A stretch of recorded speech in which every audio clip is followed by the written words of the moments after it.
pwede bang malipat sa pangalan ng pinagsanglaan ng lupa ang titulo kapag hindi nabayaran ng may-ari ang kanyang pagkakautang? Ay naku, hindi po. Hmm, Hindi 'di ba Attorney yes. M? Kasi ang Ano yun, ating modes explicitly of prohibited transfer. by the law. Yes, Oo. oo, at saka ang modes of transfer lang na pwede nating ilipat, yung legitimate sale, donation, Hmm. inheritance, or other legal means. Ito po, hindi po 'to makokonsiderang legal because expressly prohibited ito ng batas. Opo. Oo, yan yung tinatawag Attorney Mm. Jay na pactum promisorium, yung automatically Oo. mata-transfer doon sa pinag-utangan. Kasi nga yun yung Mm. again, yun yung reason behind the law, eh.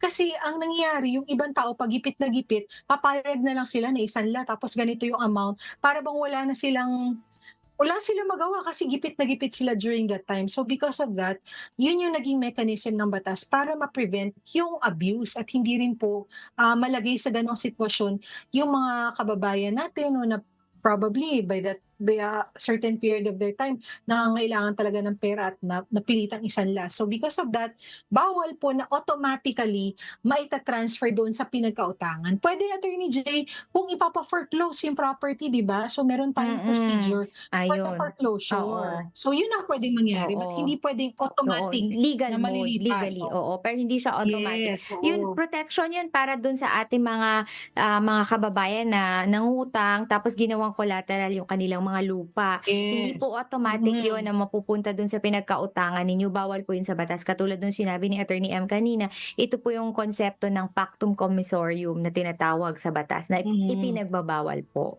Oo, So in ayun. fact, Attorney Jay, kahit nakalagay yan sa kontrata nila, hindi hindi yan na Mm. magba-bind dun sa parties dahil nga expressly prohibited po ng ating batas yan. So kahit ilagay pa sa kontrata, it wouldn't mean Mm. anything because bawal naman maglagay ng provision sa kontrata ng hindi naaayon sa batas.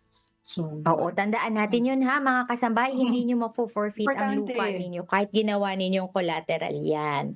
May protection Baka kayo marami diyan, kasing pre-novide ng oo, batas. maraming Mm. maraming natatakot diyan Attorney Jay at maraming nangyayaring ganyan sa probinsya, tinatakot ha, "O hindi mo na nabayaran, akin na 'tong Oo. titulo, ipapangalan ka na sa'kin." Oo, So, tsaka that siyempre cannot be yung the ating case, oo.